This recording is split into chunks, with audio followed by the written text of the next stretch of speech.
Musim baru tapi kebiasaan masih lama. Musim baru tapi masih ada aja klub yang belum gajian. Selengkapnya di Ruang Pandit.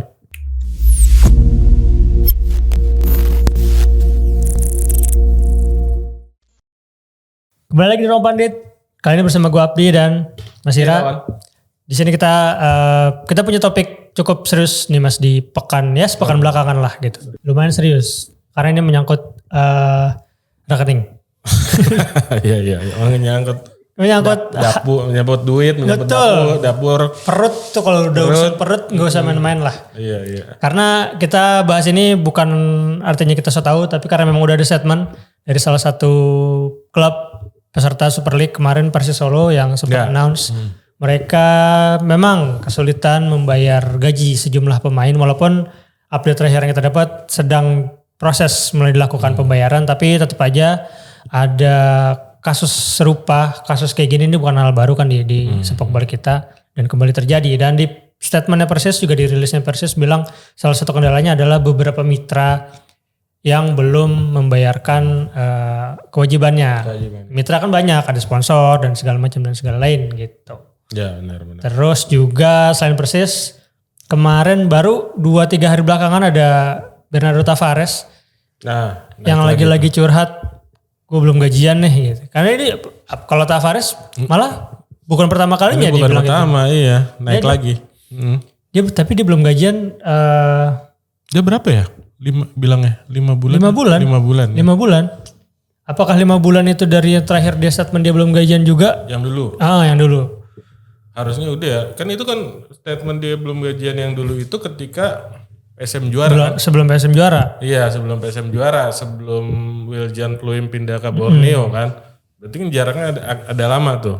Apakah udah sempat diselesaikan walaupun prosesnya kayak gimana kita nggak tahu, mungkin dibagi-bagi per berapa tahap gitu sampai akhirnya ada satu titik ketika gaji itu nunggak lagi di 5 bulan terakhir atau gimana. Mungkin seperti itu kali. Tapi bukan ajaibnya ya, maksudnya kita nggak bagus juga sih, tapi Tavares udah berkali-kali, 2 kali lah gitu dia announce gue belum gajian lama, tapi bertahan gitu loh di PSM Makassar. Iya. Bisa gitu. Udah kayak apa ya? Udah kayak gue cinta banget sama klub ini, gue nggak mau pergi, gaji masih, udahlah gimana? Udahlah gampang duit lah. Ya iya makanya. Gak gampang juga tapi gimana gitu.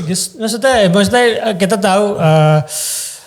Lagi-lagi ini bukan hal biasa tapi bukan hal pertama kali lah, tapi nggak bisa dibiasain juga gitu, apalagi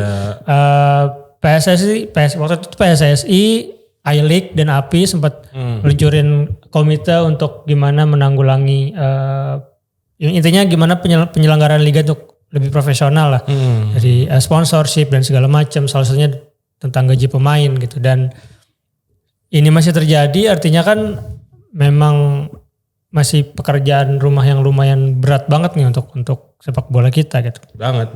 Kan dari dulu tuh nggak tahu ya, kalau dari dulu masalahnya sebenarnya kan ketika bicara soal profesionalitas klub itu menjadi abu-abu ketika ada yang namanya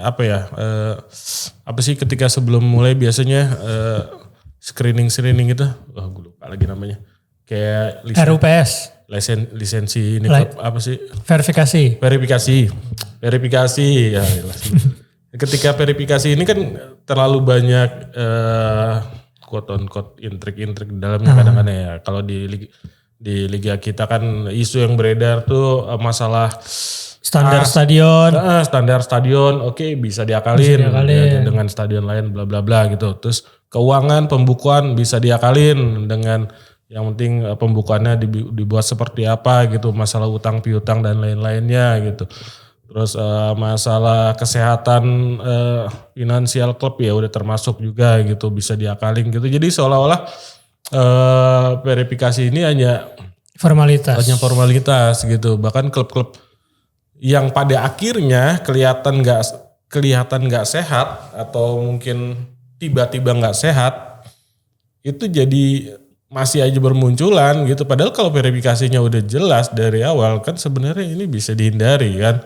Kalau bersih bisa dihindari harusnya, ternyata enggak gitu kan. Pertanyaannya kalau bersih gitu, kalau misalkan taruhlah ke depannya verifikator ini mulai dari kelayakan stadion, finansial, lisensi klub dan segala macam itu, ini kita berandai-andai ya, berandai-andai tapi sepertinya bisa dilakukan kalau mau. Kalau verifikator ini dilakukan oleh pihak ketiga, pihak netral, pihak ibaratnya kalau ngaudit keuangan tuh auditor independen gitu. Independen sama kayak kemarin kasus di PSSI kan. Nah, ketika ini dijalankan oleh pihak ketiga yang independen, apakah nantinya klub-klub dan penggemar klub ini siap ketika menerima fakta bahwa ternyata timnya nggak lolos verifikasi poin A, B, dan C. Itu kan jadi masalah lagi mas. Ya, jadi masalah dan akhirnya mengancam keberlangsungan liganya itu sendiri. Karena lagi-lagi bakal ditarik ke, ini kan banyak perputaran ekonomi di dalam liga ini. Ada pedagang dan segala macam. Maksudnya kalau akhirnya kita mau fair, kita mau berani dan dewasa ngomong soal standar demi sehatnya liga kita, ya salah satu risiko yang bakal kemungkinan muncul ya itu. Gitu. Benar. Karena kan ya kita bisa ngerasa tapi kita nggak bisa ngeliat barangnya langsung gitu. Ada hal-hal yang intrik-intrik di belakang pintu yang kita nggak bisa asal sebut, tapi somehow kayaknya ada yang aneh nih, something fishy gitu. Tapi ya karena kita ada di luar, kita nggak bisa membuktikan. Nah, pada akhirnya ya lewat begitu aja. Tapi gitu kalau nyambung ke yang Mas Irawan tadi bilang soal verifikasi itu di awal liga semuanya benar. Kalau ternyata cuma 7 klub yang lolos gimana? Ya, jadi khawatirnya itu. Jadi berimbas ke penyelenggara liga itu sendiri gitu. Bahkan nggak usah itu nggak lolos. Lolos pun akhirnya sekarang imbasnya ke PSIS, ke Persis ke PSM. Akhirnya di atas lapangan kita bisa ngeliat langsung gitu performa mereka di Liga 1 sejauh ini gitu mas. Menurut Mas Ira apakah ada pengaruhnya kabar Persis belum gajian dan PSM ternyata belakangan ini ada beberapa yang belum gajian dengan posisi mereka di klasemen? Persis akhir kalahan sekarang ada di dasar klasemen, PSM baru menang kemarin. Mau nggak mau ya, walaupun ini masih sekedar dugaan dan bahkan ini dugaan yang sempat dilemparkan si Peter De Roo ya, pelatihnya Persis ya, Peter De Roo. Dia kan sempat bilang gitu kan ketika isu ini mencuat gitu. Ya gue sih berharap ini segera diselesaikan karena ini mengganggu banget gitu, mengganggu fokus pemain, mengganggu kestabilan emosi pemain gitu, kesiapan pemain dan lain sebagainya gitu. Ya semoga cepat diselesaikan ya. Artinya si De Roo ini mengakui kalau emang kondisi tim gak baik-baik aja dengan apa yang terjadi gitu.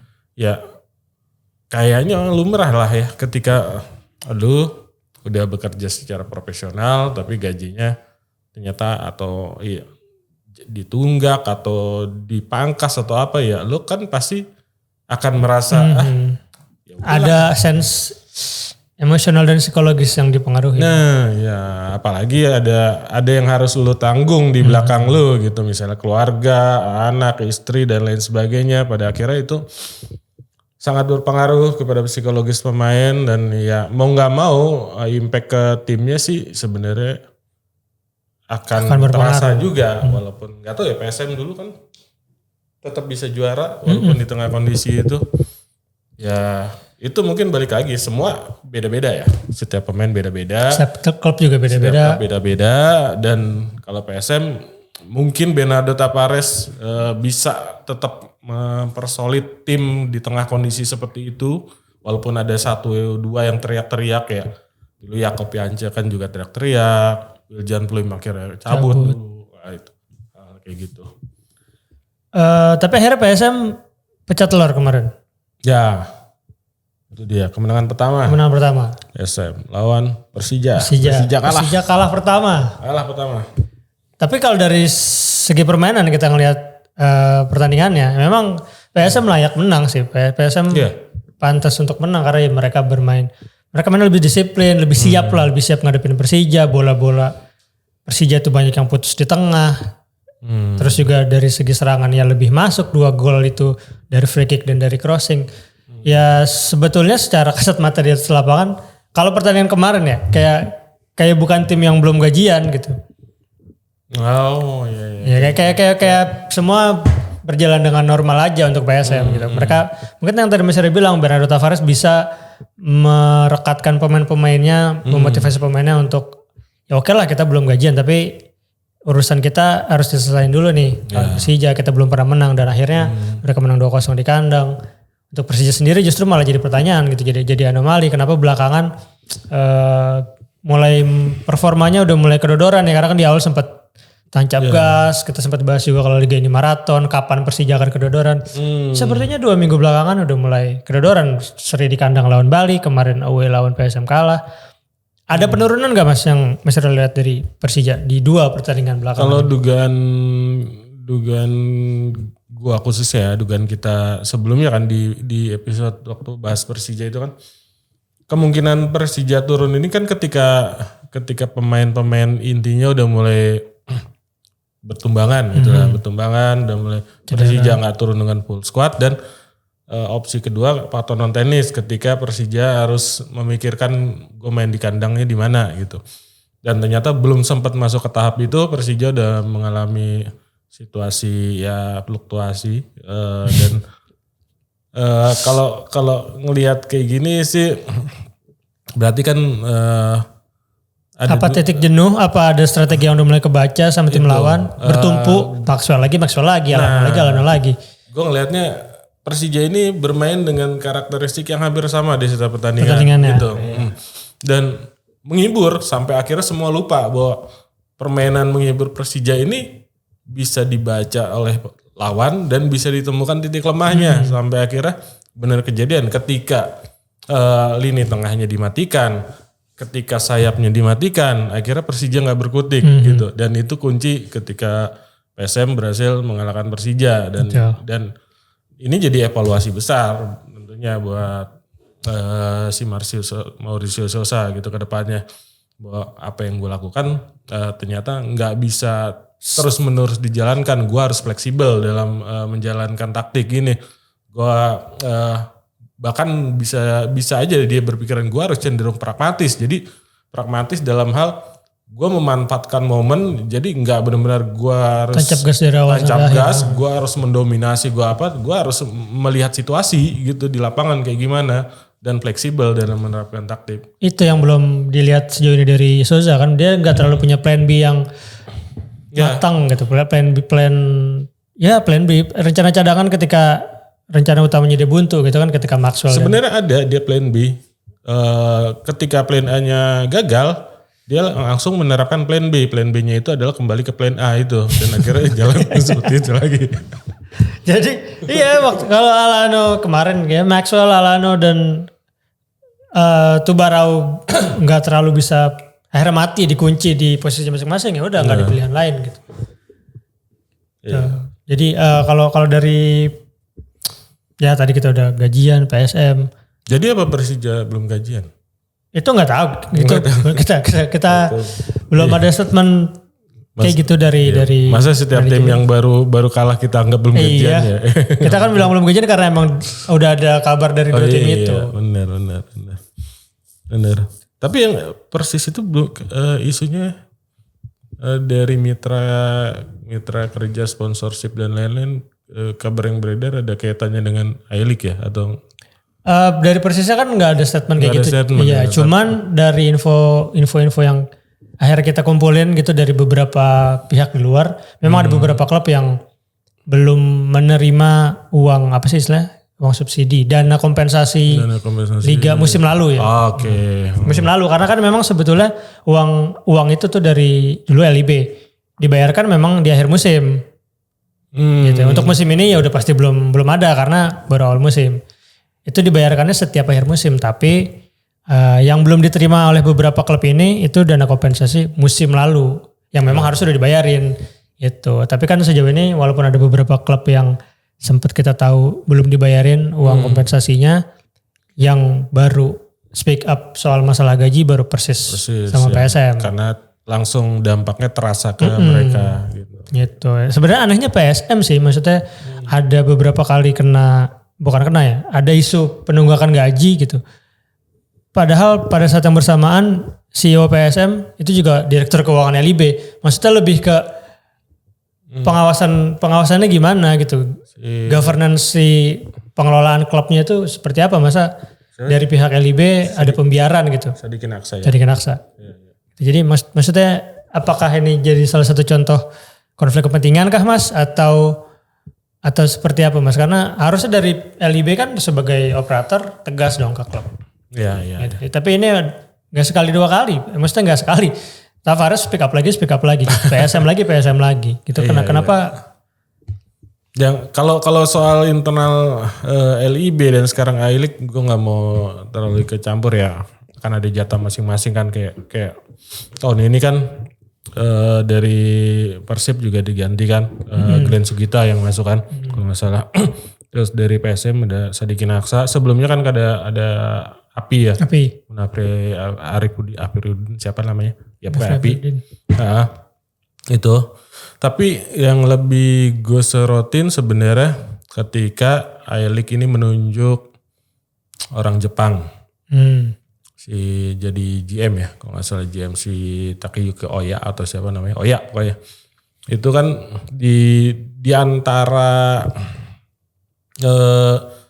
tugas-tugas yang kemungkinan akan dijalankan Oya selain memperbaiki kompetisi gitu secara keseluruhan, pengemasan dan lain, juga mengembangkan nilai profesionalitas dari sebuah klub-klub peserta gitu. Dan ini profesionalitas ini kan berkaitan juga dengan masalah verifikasi keuangan, terus masalah kesiapan pokoknya skuadnya, stadionnya dan lain sebagainya gitu. Dan sebenarnya harapannya ketika Oya ini bertugas, hal-hal seperti ini mungkin ke depannya akan bisa atasi. Karena mungkin masih awal. Iya, walaupun sebenarnya orang luar ketika masuk ke Football Family Indonesia akan berada di situasi yang antara 2 sebetulnya. Nah, gimana tuh? Antara 2. Dia berhasil mengubah apa yang di dalam ini atau dianya. Kita tunggu aja. Itu dia tadi sedikit ulasan lah soal sepak bola dalam negeri kita di Ruang Panit. Sampai ketemu di edisi Ruang Panit selanjutnya.